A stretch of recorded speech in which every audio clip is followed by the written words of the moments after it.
All right, well, welcome back to Black Swan Outdoors. This is kind of, I guess, a part two for maps for non-permissive environment travel. Again, these are just like with the previous video. This is just a sample or an idea. It's an unrealistic. It's not based on any reality. It's just a sample, an example for you guys. So there's a lot to this particular map, and I go into detail on a post on Patreon on this specific map. So hopefully I'll be able to remember to hit all the parts and all the components to this map, all the things to think about and look for that we talk about in the post. So if you want to get a good rundown of it, it is on our Patreon, which is called The Underground, that you can check out. Okay, so let's get to the video. This is what I call an operations map. You could call it a travel map. You could do whatever. It is I think it's a great way in which you can kind of accustom yourself to a location. And you could use this for business travel. You can use this for family vacations. You could use this for an emergency plan for your home, even. It doesn't really matter. You can use these principles for lots of different things. And in fact, when I do business travel, particularly in places that I'm not familiar with, even if it's not terribly dangerous, this allows me to really start thinking about my travel, thinking about the area, and kind of going through, in a sense, a checklist and preparing myself for that area, so that when I'm wheels down and I leave the airport, I feel like I am prepared and I know where I'm going. I know what's going on. But I also have a backup plan in case there's a natural disaster, which we often don't think about, or an emergency situation of some kind while we travel. We often don't think about these things, that they won't happen to us when we travel, and they certainly do. So let's jump into this. The way that I built this map is with a series of layers. So each layer is a different component that you can add or subtract to what you need in your situation. So I'm kind of throwing out all of the layers here that I used or could be used.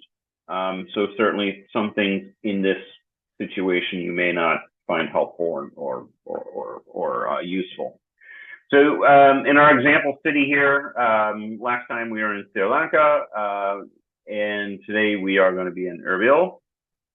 And this is just kind of the overview of the map that I had created. You'll note here are the different layers on the sides, and we'll go into all of these. So starting at the top, we have our lodging residence, basically just pinpoints of those two things, kind of where we're staying, and an evacuation point. So every location that you'll be at, you want to think about having what you could call an evacuation point or a rally point, or a muster area, something of that nature, so that if there is an emergency, that is where you're going to go. That's part of your plan, so that everybody in your group knows that that's where you're going. Much like as if you had a house fire, where are you going to meet yourself? Where are you going to meet your family or friends or whomever you're living with? If after everyone has escaped. So okay, so that's pretty much the first that's that first layer of those kind of main locations to think about. So let's zoom in here a little bit more and get into a little bit more detail on the map. So here's the airport. This is where we'd be kind of our normal ingress and egress into the city. Right here is, I believe this is the consulate, the U.S. consulate. We have that on the map, and then we have, this is a safe, we'll call it a safe house or safe location. And I'll get to that in a second. So the first thing that I'm going to do when I'm traveling is I'm going to do two things. First is I'm going to find and figure out no-go zones. What are areas that I want to avoid? Are there areas that have high crime rate? Are there areas that I have no business in being in? Are there areas that might be sensitive from outsiders traveling, so on and so forth?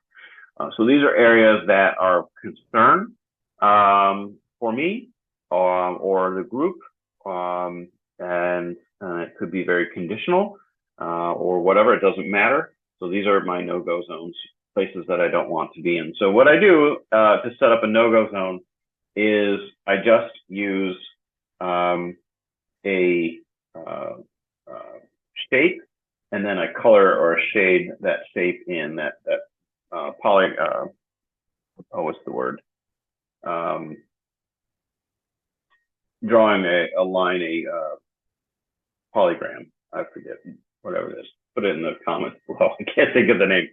So this is just my fictitious no-go zone. I'm not saying that this location here is truly unsafe.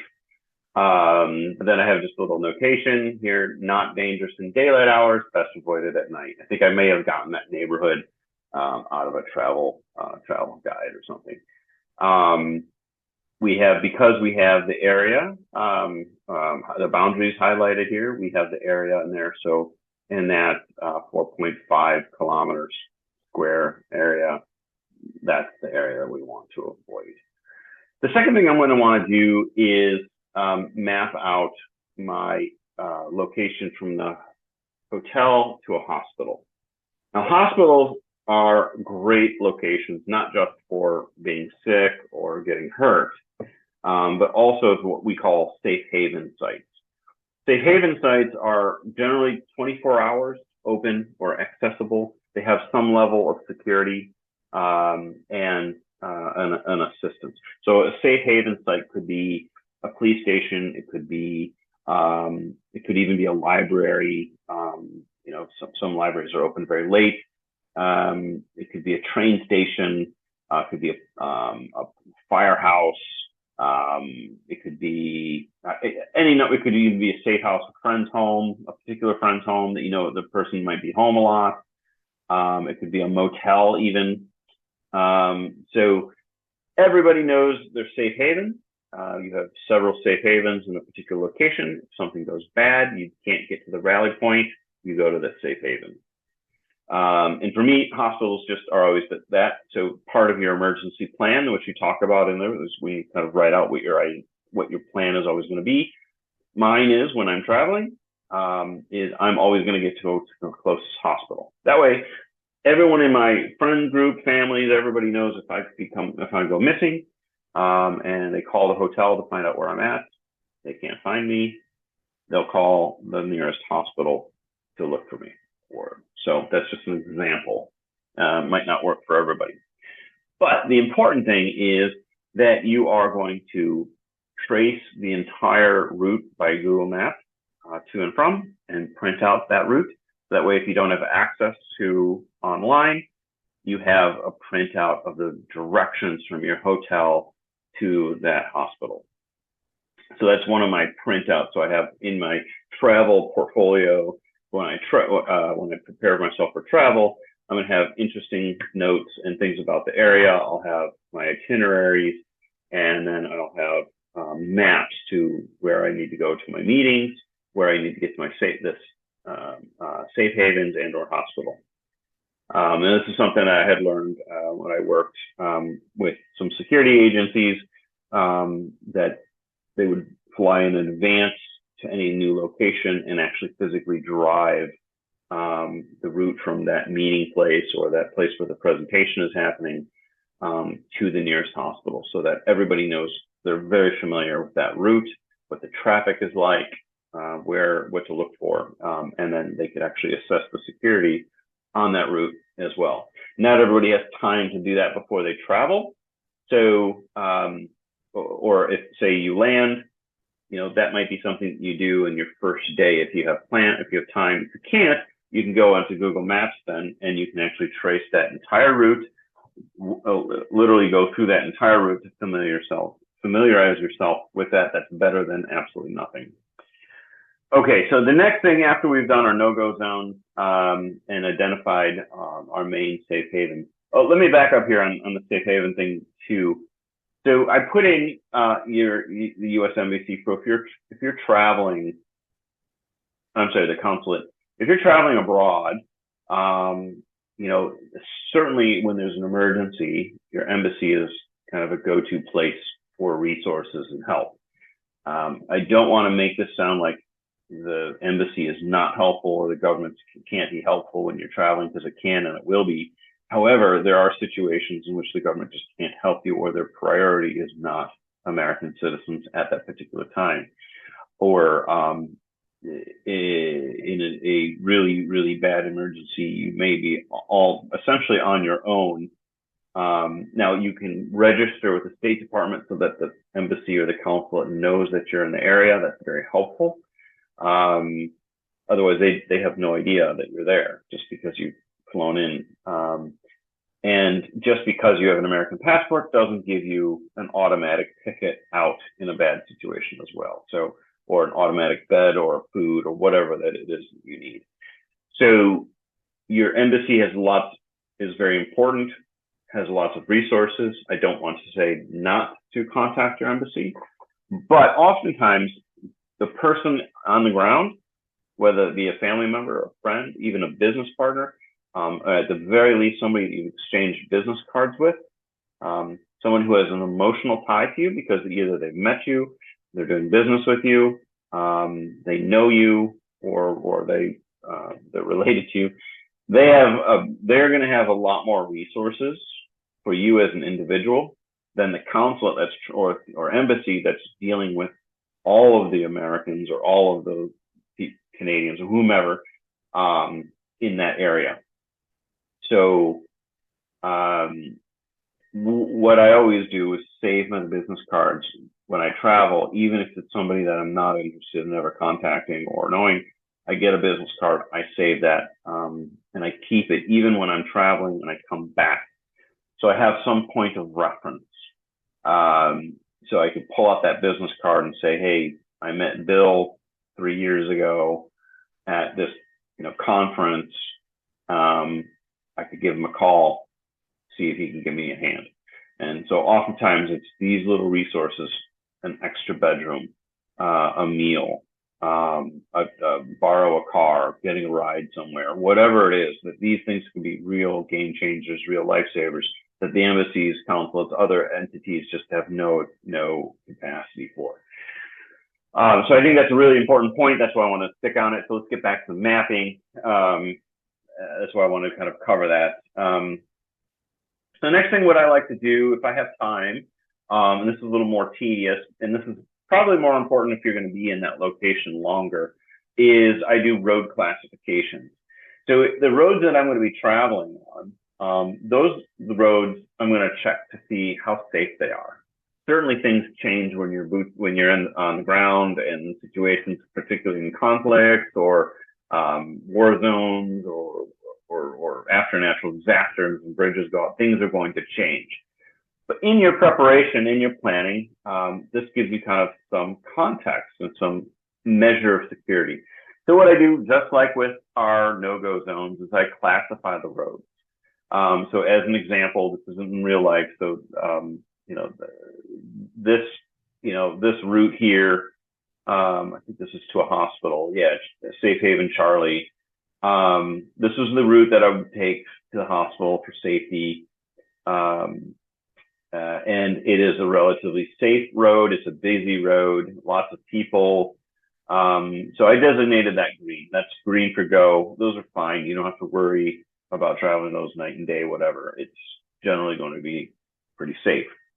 For those that are familiar with the Cooper's colors, it's very similar to this, in that orange now is something that is dangerous, but maybe not specific. So it might be something you might think twice about traveling at night. It might be something that you have a concern for, but no specific reason. And that would be a road that you would then avoid traveling on if you can. If you had to go on that, you increase your situational awareness. You're now on a red zone or orange zone, which is why I kind of classified the no-go zone as orange. You could do a no-go zone as red, which is our next color for road, meaning there is a specific concern. Maybe there's gang violence on that road. Maybe that there's roadblocks or government checkpoints or whatever. You know that you're going to stay off that road, or there's a bridge out. And remember, this is Google Maps is live, so as things develop, when you're on the ground, you can change this. So if you're going to be in an area for a very long or a few days, few months, whatever, and it's worth the time doing, then this might be something that you can do to kind of add another measure of safety.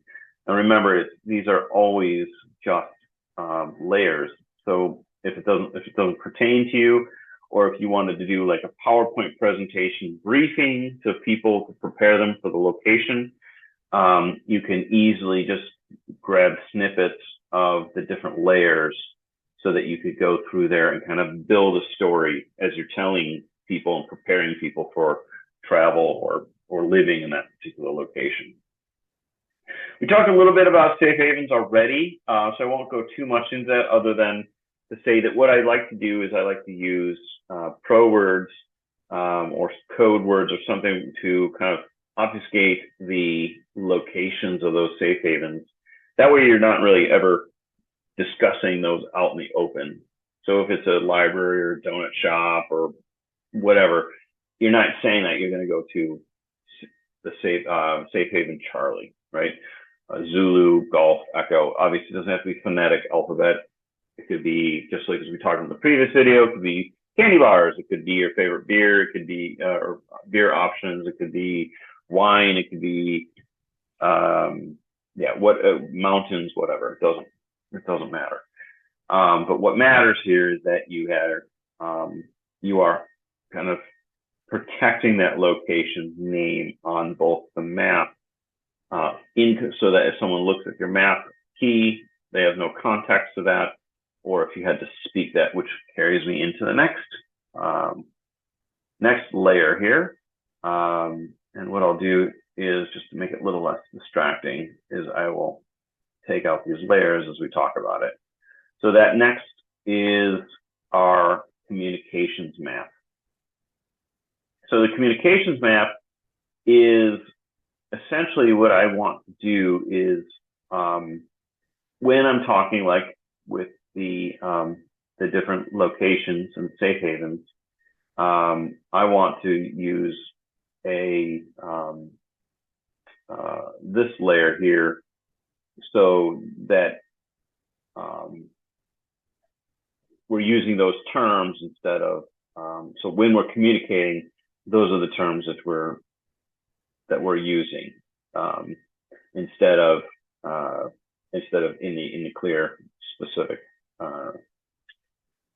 cases. So this is more important really for radio communications. So in a previous video on the preparing the notebooks, we talked about a communications plan, an SOI. So in the communications plan would be, these are the pro words used in that SOI, for example. So if you're not using radio communications, you probably don't need to use this. If you wanted to, you could use this through text and cell phone, certainly that's fine. But it really is more focused for radio communications. What's important too is that, and what makes this different is that these different locations are potentially going to change. So it might be daily, it might be weekly, whatever it is based on your SOI. There's going to be a changeover in these names to help, again, protect those locations. Whereas your main location, maybe a particular safe haven, the main locations where you're at, those may or may not change depending on your security concerns, as frequently. So again, that's going to be a decision that you'll have to make. Very similar to our safe havens, our rally points. Rally points are places where we are going to meet. So if there is a problem, you're going to go to these particular rally points. In this example, I have 3 rally points. You probably don't need 3 rally points, but you could have a rally point based off of where you're going to go from the evacuation, a rally point based on where you're going to go if there's just general trouble. And when we're talking about evacuation routes, we're talking about doing it in a PACE plan where you have contingency route. So you could have potentially a rally point for each one of those particular routes that you're going to take, so that everybody knows, hey, we're going to go to rally point uniform. That means we're going to take this particular route. This is versus when we rally at Victor, we're going to take, so let's say our escape route is north.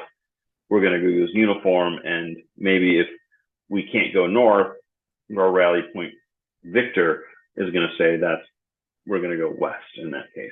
So certainly you could have a general rally point where everybody meets, and then you determine at that time what route you're going to want to go on as well. So there's different ways in which you can use this or do this.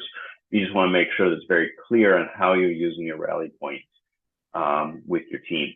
I do have a rally point exercise that small groups can use. This is great for street medics. This is great for travelers. This is great for many different situations, for protest travels, whatever, that people can use and to practice. And it helps you give some context, particularly if you're doing radio communication. So a lot of what I talk about and do is about communications in general, because I have a particular interest in that. And we do have a book on radio communications where we talk about using rally points and all of these things as well. So for those that are interested in radio communications and how to apply to this type of thing, we kind of go into that in great detail. So it's a pretty big book. Had to do a shameless plug there. All right. So last but not least here for layers is our different routes. So we're just calling them escape routes, a primary, and then an emergency route. Now, what I do is primary is your main route. That's where you're going to go. That's your main plan. An alternate route is going to be very similar to that primary, but it might have a slight change. So it might be just you're still going north, but you're going north on a different road, or you're going north on a different road for a time, and then maybe you branch off onto a different road for a little bit, or something of that nature, where it's just kind of augmented a little bit, but it's pretty close to your primary plan. A contingency plan then, so this is PACE, so P-A-C, C for contingency, is completely different. So if the plan is north for your escape, your contingency is going to be south or east or whatever. Last then is E for emergency.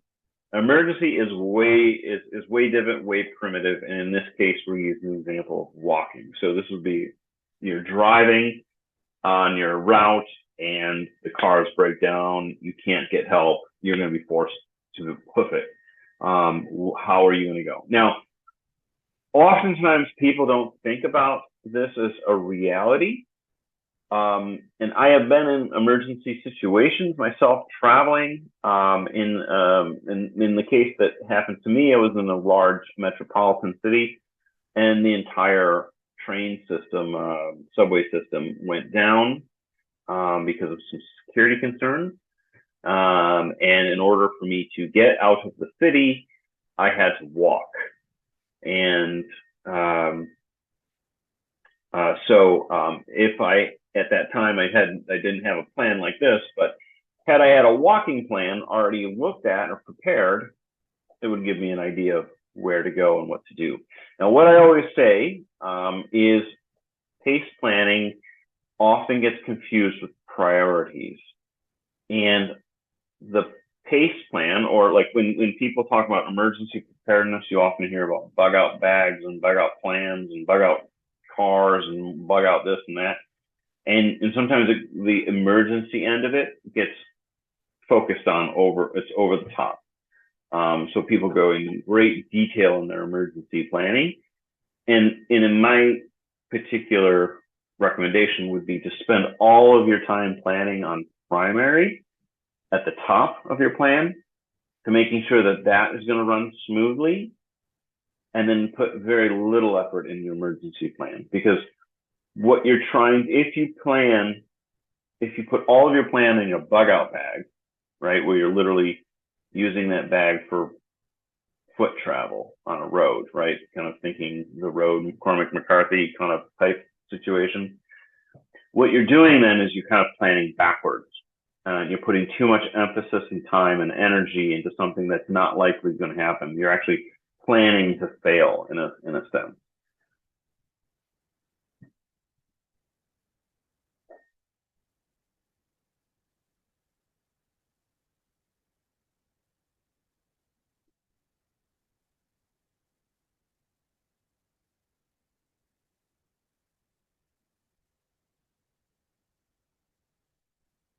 Okay, sorry for that. I had to stop recording to take care of something. So to get back to it, pace planning, very, very important, can be used for emergency preparedness for driving and for radio or general communications.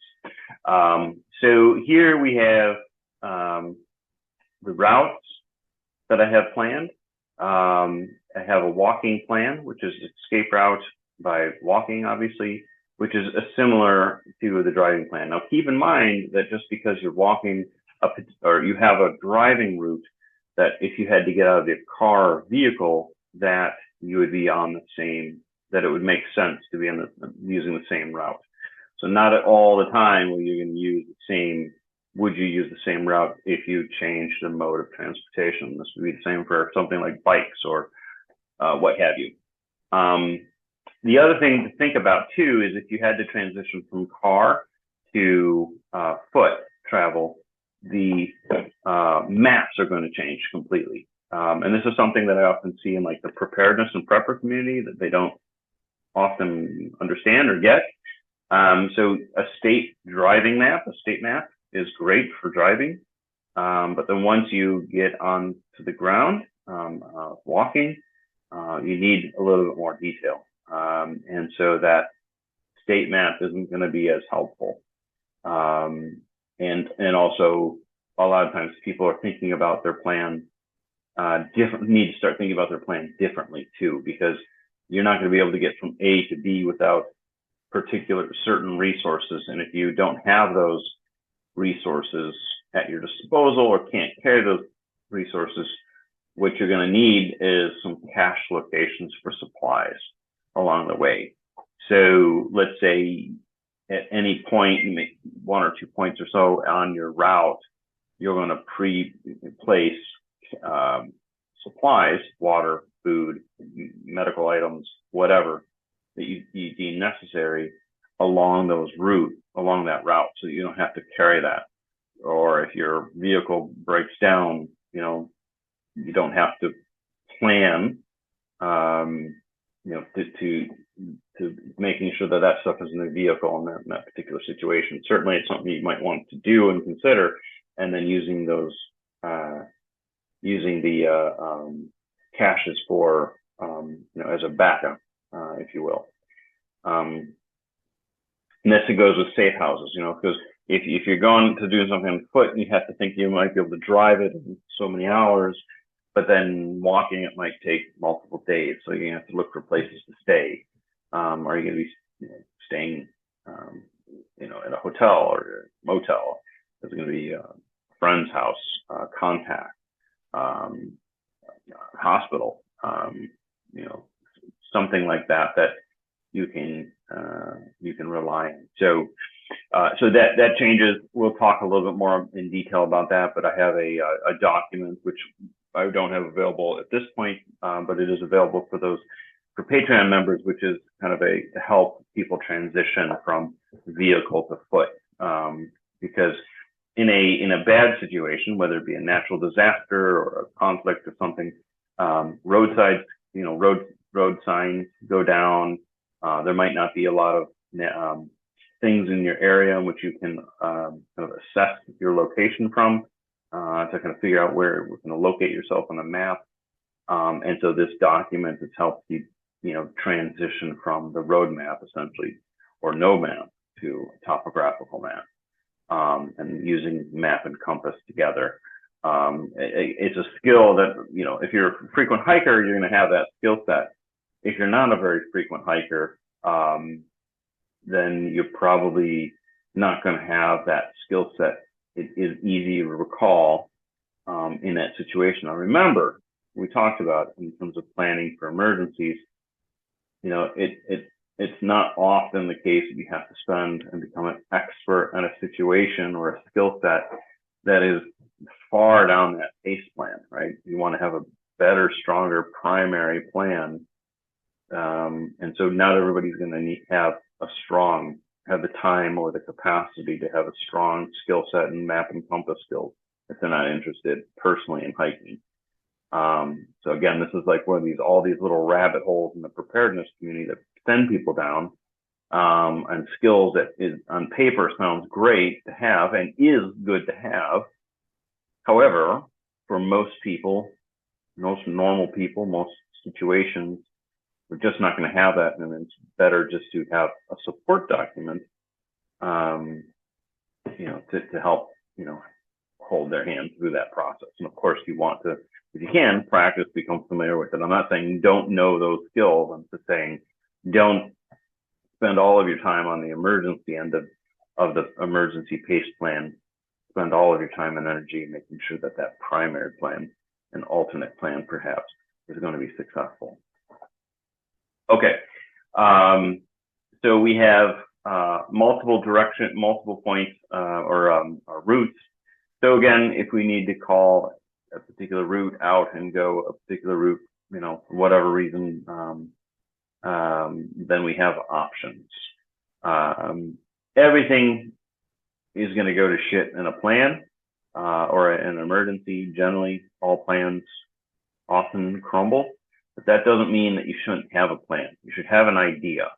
And oftentimes this exercise may never be used, but if you need it, you have it, and you've spent 15, 20 minutes preparing yourself for these situations and spending time on the things that actually really matter, more so than the stuff that doesn't really matter, right? People are like, well, what are you going to bring when you on a business travel for your bug out bag? It's like, well, you don't really need that. I'll spend more time on,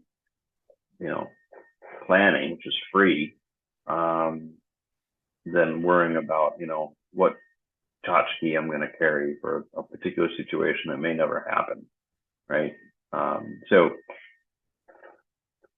the point is here with all this is that there are all these different layers and components that you can add and subtract to your map to give yourself a better situational awareness in your environment, and so many decisions can be made if you have a map in front of you and relying on a good map, that you can make those kind of decisions. And also that familiarity with that location as well is important. So the more familiar you can get with the people, the things, and I have a whole list of stuff that you can do to kind of prepare. If you really want to do a deep dive in this, you can do things like there's weather cams that are often put up in cities so that people can see what the weather is like, if it's snowing or raining.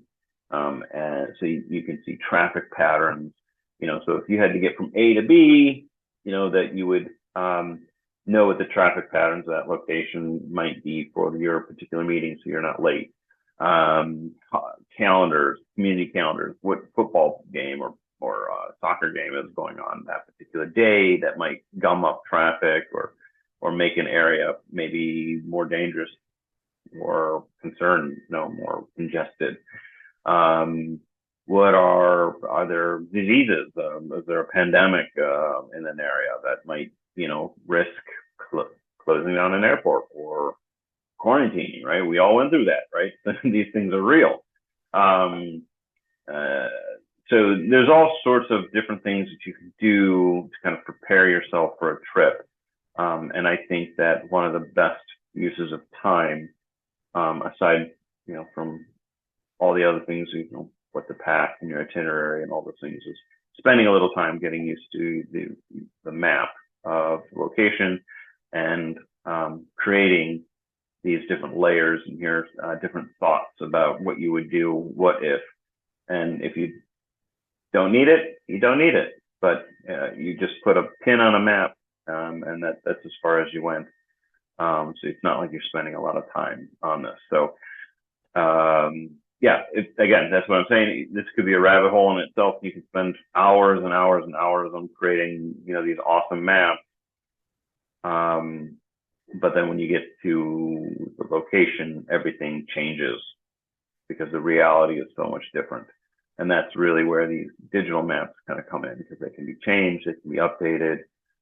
Everyone has access, they can share these things. So when you change your map, everyone knows you've changed the map for, so I probably rambled on a little bit too long on this. Like and subscribe. If there's a layer that you want to add in there, or you think would be helpful, or a tip that you do when you travel for preparing for a trip or preparing a map, please do so. I didn't say it specifically before, but I thought I just should say in closing, having access to a digital map is great. Having access to paper maps is even better. And there's a lot you can do with paper maps, even the tourist maps that are available for free when you get to a location at a hotel or wherever. So we'll do a video on that as well. Hope you enjoyed this video. Like and subscribe.